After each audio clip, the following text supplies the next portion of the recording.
मेलुसिन उस शख्स को ध्यान से देखती है। वो किरोन होता है। मेलुसिन कहती है, किरोन, क्या यह आप हैं? किरोन मेलुसिन को गुस्से से देख रहा होता है। फिर वो उसका हाथ पकड़ के बाहर ले जाने लगता है। वहाँ पर खड़ा एक शख्स चिल्लाने लगता है, जरा ठहरिए, ये क्या चल रहा है? उसे दूसरा शख्स रोकते हुए कहता है, रुक जाइए सर, मुझे पूरा यकीन है कि वो आर्क ड्यूक ही है। फिर वो शख्स चिल्लाता है, क्या?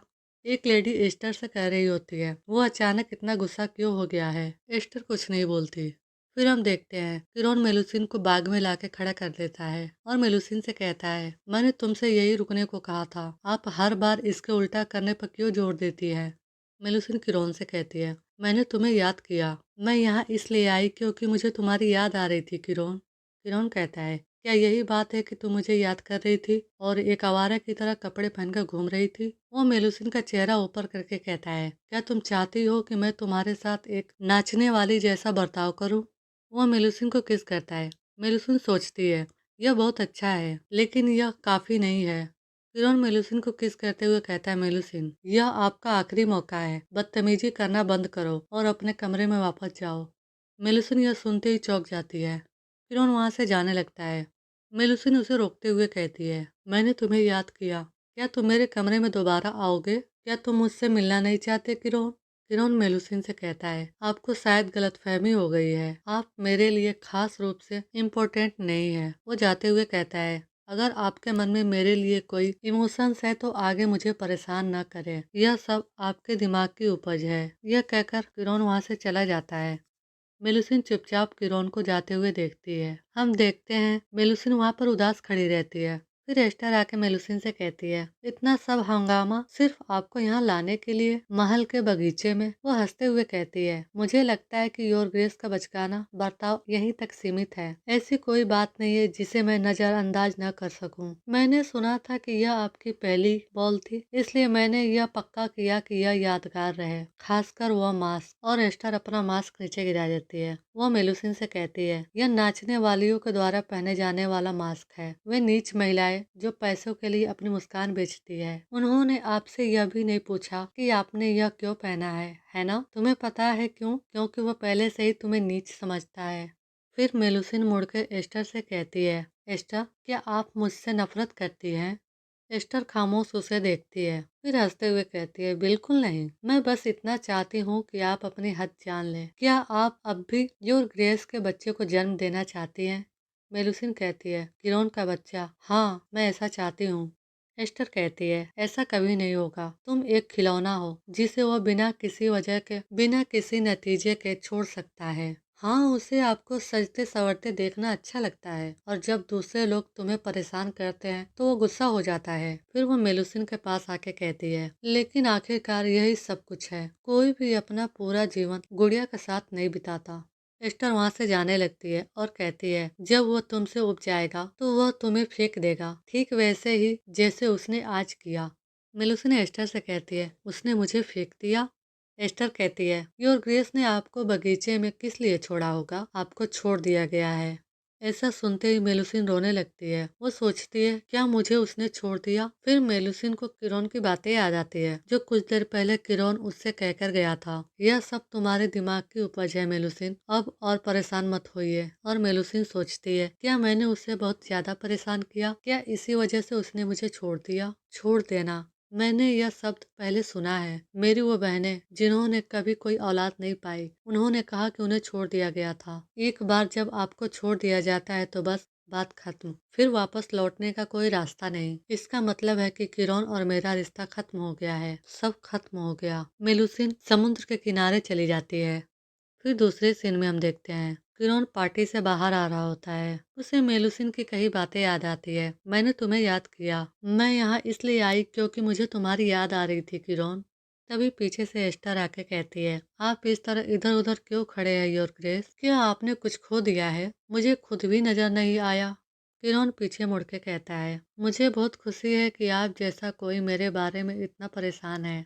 एस्टर कहती है, ओह माय गॉड, इस हालात में क्या आप मेरी एक मदद करेंगे? प्लीज आज रात मेरे साथ डांस करें। एक कहावत तो है ही कि फसल फेस्टिवल के दावत में नाचने वाला आखिरी जोड़ा वह कई वर्षों तक एक साथ खुशी से रहेंगे, शायद जिंदगी भर के लिए भी। योर ग्रेस, आप मेरे लिए ऐसा करेंगे, है ना?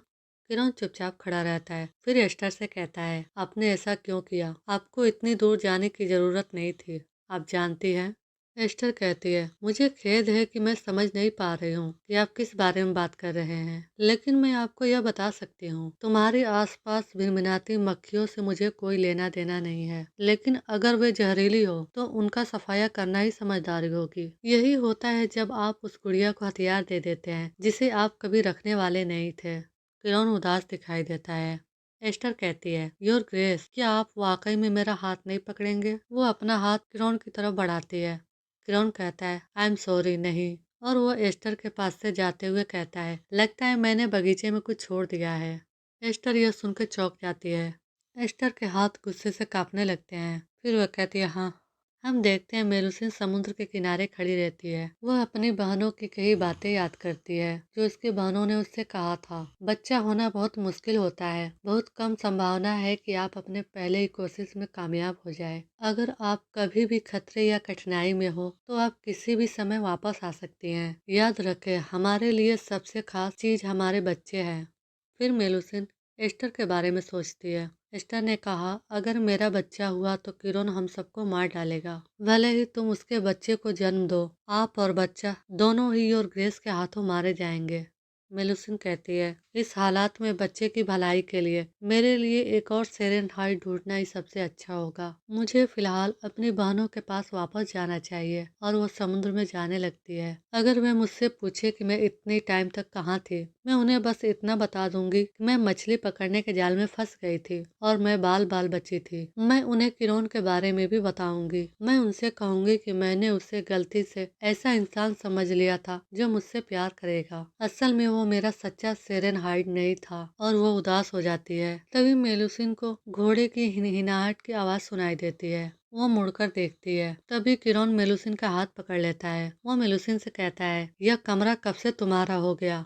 मेलुसिन घबराते हुए कहती है, किरण, लेकिन किरण गुस्से से मेलुसिन से कहता है, मैंने तुमसे कहा था कि बदतमीजी करना बंद करो और यह आपका आखिरी मौका था। फिर वो मेलुसिन को घोड़े पर बैठाने लगता है। मेलुसिन घोड़े पर बैठ के कहती है, किरण रुको। किरण मेलुसिन का मुंह बंद करते हुए कहता है, अपना मुंह बंद करे, मैं और कुछ नहीं सुनना चाहता। मेलुसिन सोचती है, उसकी सांस फूल रही है। किरण मेलुसिन से कहता है, क्या तुम मुझे ढूंढने आई थी? क्यों? मेलुसिन कहती है, किरण, तुमने ही मुझे जाने को कहा था। आपने ही तो मुझसे कहा था कि मैं अब आपको परेशान न करूं। और रोते हुए किरण से कहती है, किरण, तुमने मुझे छोड़ दिया। किरण कहता है, हाँ, मैं तुम्हें छोड़ दूं? मुझे समझ नहीं आ रहा। किले में वापस आने के बाद ही बात करेंगे। वह किरण का हाथ हटाते हुए कहती है, नो। किरण, अगर तुमने मुझे नहीं छोड़ा होता तो? फिर वो मन में कहती है, अगर किरण ने सचमुच मुझे नहीं छोड़ा है तो फिर मुझे यह पक्का करना होगा कि वह मेरा सच्चा सेरेनहाइड बन सके। और फिर वो किरण को किस करने लगती है। मेलुसिन अपने मन में कहती है, मैं किरण के बच्चे को जन्म देना चाहती हूँ। किरण मेलुसिन के पैरों को छूता है। मेलुसिन वही झुक जाती है। किरण कहता है, झुक जाओ और पकड़ लो। फिर वो मेलुसिन से कांपते हुए कहता है, मेरी तरफ से भागने के बारे में सोचने की तुम्हारी हिम्मत कैसे हुई? मेलुसिन बस तरह तरह की आवाजें निकालती रहती है। किरण कहता है, कुछ भी करने के बारे में सोचना बंद करो। मैं पक्का करूंगा कि आप ऐसा न कर सकें। मेलुसिन कांप रही होती है। वो किरण से कहती है, मुझे डर लग रहा है किरण, यह बहुत तेज है। किरण पसीने से डूब गया रहता है। वो कहता है, यह तेज है, कस के पकड़े, मैं बिल्कुल यही हूँ। और वो मेलुसिन को किस करने लगता है। फिर हम देखते हैं, किरण मेलुसिन से कहता है, मेलुसिन। वो कहती है, हाँ। किरण कहता है, अपनी आंखें बंद मत करो, मुझे देखती रहो। मेलुसिन कहती है, हाँ, मैं ऐसा ही करूँगी। मैं सिर्फ तुम्हें ही देखूंगी, इसलिए तुम मत जाओ। मैं आपकी हर ख्वाहिश पूरी करूंगी किरण, प्लीज मत जाओ। किरण कहता है, मुझे जो भी पसंद है मेरे पास सच में वैसा कुछ भी नहीं है, लेकिन मुझे लगता है कि मायने तो सोच ही रखती है। फिर वो मेलुसिन को जोर से किस करते हुए कहता है, फिर कोशिश करके देखिए। मेलुसिन कहती है, ओह किरण, हाँ, कितना अच्छा लग रहा है। मेलुसिन सोचती है, बहुत गर्मी है, मैं उसके साथ हमेशा इसी तरह रहना चाहती हूँ। और वो रो रही होती है। उसके आंसू मोती बनके नीचे गिर रहे होते हैं। फिर सुबह के वक्त मेलुसिन की आंखें खुलती है। वह कहती है, यह क्या है? तभी किरण उसे जोर से पकड़ते हुए कहता है, तुम तैयार हो? मेलुसिन कहती है, हूँ। किरण कहता है, ऐसा लगता है कि कल रात जल्दी सो जाने के बाद आप थोड़ा तरोताजा हो गई हैं। मेलुसिन कहती है, नहीं ऐसा नहीं है। फिर मेलुसिन मोतियों को उठाकर कहती है, यह क्या है? किरण कहता है, बेशक यह बहुत कीमती रत्न है। मेलुसिन कहती है, मोती? किरण कहता है, जी हाँ, एक मोती। कहते हैं कि यह पौराणिक मोती सिर्फ खुद समुद्र देवी से ही मिलता है। सोचो तो सही, एक कहानी यह भी है कि जलपरी के आंसू मोतियों में बदल जाते हैं। लगता है यह सिर्फ एक मनगढ़ंत कहानी नहीं है। क्या यह घटना आर्कड्यूक बार्टन के सामने कभी नहीं घटी? मुझे लगा था कि वह तुमसे यह मोती निकलवाने के लिए तुम्हें टॉर्चर कर रहा था। वह मेलुसिन के बालों को सहलाता है। मेलुसिन कहती है, हम गुदगुदी हो रही है। मेलुसिन कहती है, हम रोते नहीं हैं, इसलिए मुझे नहीं पता। क्या इंसान बहुत रोते हैं? किरण मेलुसिन के कंधे पर किस करते हुए कहता है, मुझे नहीं पता। मेलुसिन कहती है, किरण तुम कब रोते हो? यह सुनकर किरण को कि सारे पास्ट की बातें याद आने लगती है। वो कहता है, मुझे लगता है कि अगर मैं दुख या दर्द में होता हूँ तो रोता हूँ, लेकिन मेरे आंसू मोती में नहीं बदलते, इसलिए वे सब बेकार है। मेलुसिन कहती है, बेकार है? किरण कहता है, क्या आप बहुत थके हुए हैं? मेलुसिन किरण से गले लगते हुए कहती है, नहीं, मुझे यह पसंद है। मैं तुम्हारे साथ बच्चा पैदा करना चाहती हूँ किरण, तो आगे बढ़ते रहो। किरण यह सुन के चौंक जाता है। वह मेलुसिन से कहता है, ठीक है, जो आप कहें। वह मेलुसिन को गुदगुदी करने लगता है। हम देखते हैं इयान बहुत परेशान दिख रहा होता है। वो किरण से कहता है, आप यहाँ और कितने समय तक रहने का इरादा रखते हैं योर ग्रेस? किरण कहता है, इससे क्या फर्क पड़ता है, यह मेरा किला है। इयान कहता है, नहीं, यह समुद्र के किनारे मौजूद आपका विला है, जो आपके महल के बाहर है। मार्क्वेस हेथनल पूरी रात आपके स्टडी रूम में आपका इंतजार कर रही थी। ऐसा लगता है कि उसे मास्क डांस समारोह के दौरान हुई घटना के बारे में पता चल गया था। अगर आप यही ठहरते हैं तो? तभी किरण कहता है, इसके बारे में क्या? बॉल को कामयाब होने के लिए मेरी वहाँ मौजूदगी की जरूरत नहीं थी। क्या यहाँ आकर मुझे परेशान करना वाकई जरूरी है? यान कहता है, हमें जल्द ही बगावत की तारीख तय करनी होगी। मुझे लगता है कि आप में थोड़ी और सावधानी बरतना बेहतर होगा। किरण कहता है, मैंने इस बारे में बहुत सोच विचार किया है। मार्क्वेस हेथनल, उनकी बेटी और यहाँ तक कि आप भी, आप सभी को गलतफहमी हो गई है। उन्हें मेरी जरूरत है, न कि इसके उल्टा मुझे। लेकिन योर ग्रेस, फिर किरण इयान की तरफ आते हुए कहता है, या फिर क्या मैं यह अफवाह फैला दूं कि आप और मार्क्विस मिलकर बगावत की साजिश रच रहे हैं? याद रखना इयान, यह सिर्फ जीत हासिल करने के बारे में नहीं है। आपको वॉर के बाद जिंदा वापस लौटना भी होगा। अंधे मत बनो, आप सिर्फ अपने सामने मौजूद हालात के आधार पर फैसला नहीं ले सकते। इयान कहता है, यह हमेशा मेरे दिमाग में रहेगा। किरण कहता है, गुड, हम यहाँ तक पहुँच चुके हैं। हमें किसी छोटे बात को अपने कोशिशों को बेकार नहीं जाने देना चाहिए। फिर दूसरे सीन में हम देखते हैं, एनी खुश होते हुए कहती है, तो यह है ट्राइटन कैसल का समुद्र किनारे मौजूद विला। कहते हैं कि इसका इस्तेमाल गुजरे महाराज ने किया था। नहीं, सदियों से, उनसे पहले भी। लेकिन वॉलपेपर और फर्नीचर सब कुछ बिल्कुल नए जैसे दिखते हैं। वो मेलुसिन से चहकते हुए कहती है, ऐसा लगता है कि जब वे जवान थे तब वे यहीं रहते थे। क्या आपको नहीं लगता कि उसका आपको यहाँ लाना किसी न किसी बात का इशारा जरूर देता होगा? मेलुसिन कहती है, मुझे नहीं पता। एनी घबराते हुए कहती है, आई एम सॉरी, मैं जल्दबाजी कर रही हूँ। मेलुसिन एनी से कहती है, क्या तुम्हें यहाँ अच्छा लग रहा है एनी? एनी कहती है, बिल्कुल। सच कहूँ तो आर्ड्यूक के महल में काम करने के लिए पहले से ही बहुत बड़ा सम्मान है। परंपरागत रूप से मुझ जैसी नई नौकरानी को इस विला जैसी जगह में कदम रखने की इजाजत नहीं होती। ऐसा लगता है जैसे सिर्फ ऊंचे अधिकारियों को ही प्रवेश करना चाहिए। फिर एनी खामोश हो जाती है। वो मेलुसिन से कहती है, काउंट यान, उन्होंने मुझे बताया कि आपने खास तौर से मुझे ही बुलाया था मिस मरमेड। आपने इस बात पर जोर दिया कि मुझे यहाँ लाया जाए ताकि मैं किसी और से बढ़कर आपकी सेवा कर सकूं, भले ही मैंने आपके साथ गलत किया हो। मेलुसिन अपना हाथ बढ़ाती है और एनी के पास आकर खड़ी होकर कहती है, मुझे खुशी है कि आप यहाँ हैं। मैंने आपको याद किया। एनी कहती है, मिस मरमेड, और एनी रोने लगती है। वो कहती है, I am sorry miss mermaid, मैंने सिर्फ अपने बारे में सोचा। मिस मरमेड, आपको अंदाजा भी नहीं है कि आपको उस मास पार्टी में भेजने का मुझे कितना पछतावा हुआ। ऐसा दोबारा कभी नहीं होगा, मैं वादा करती हूँ। मेलुसिन कहती है, नहीं, क्या तुम ठीक हो? एनी अपना आंसू पोंछते हुए हंसते हुए कहती है, जी हाँ, मैं बिल्कुल ठीक हूँ। वो मेलुसिन से कहती है, क्या आप अब नहाना चाहेंगी मरमेड मैडम? मैं आपके बाल भी संवार दूंगी। किरण दरवाजे के पास खड़ा ये सब सुन रहा होता है। वह कहता है, उसे इस तरह सजने संवरने की कोई जरूरत नहीं है। यह सुनकर एनी चौंक जाती है।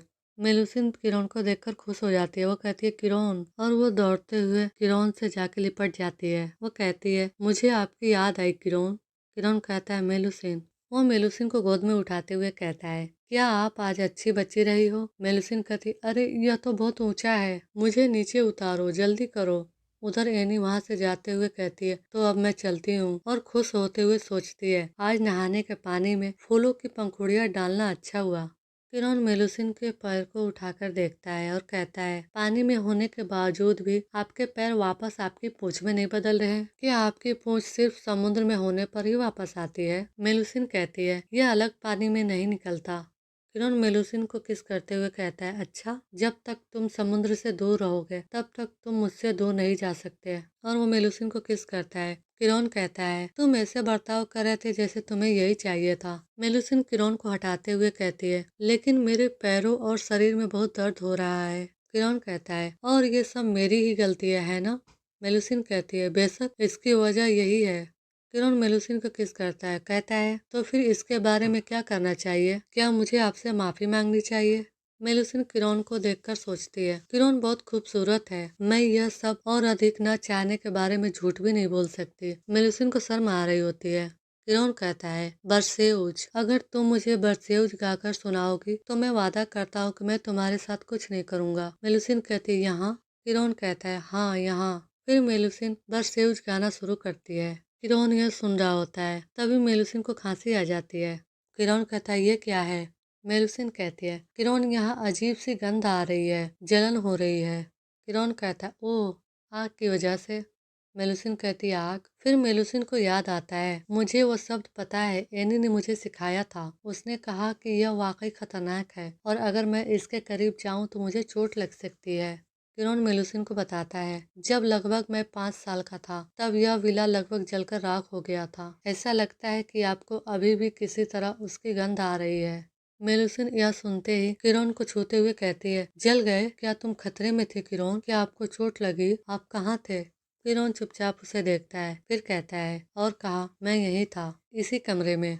फिर किरण के पास्ट का दिखाया जाता है, जब वो बहुत छोटा था। उसे उसकी नौकरानी कहती है, योर हाइनेस, क्या आप अभी भी उस लकड़ी की तलवार पर काम कर रहे हैं? काफी देर हो चुकी है।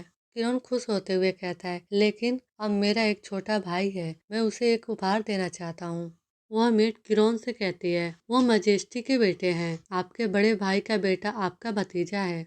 किरण कहता है, ठीक है मेरे भतीजे। वो तलवार पर कील की तरफ इशारा करते हुए कहता है, नवंबर का बर्थ स्टोन तोपजा है ना? मुझे यहाँ लगाने के लिए पुखराज का एक बड़ा टुकड़ा चाहिए। किरण वो लकड़ी का तलवार अपनी मेट को दिखाते हुए कहता है, क्या आपको लगता है कि मेरे भतीजे को यह पसंद आएगा?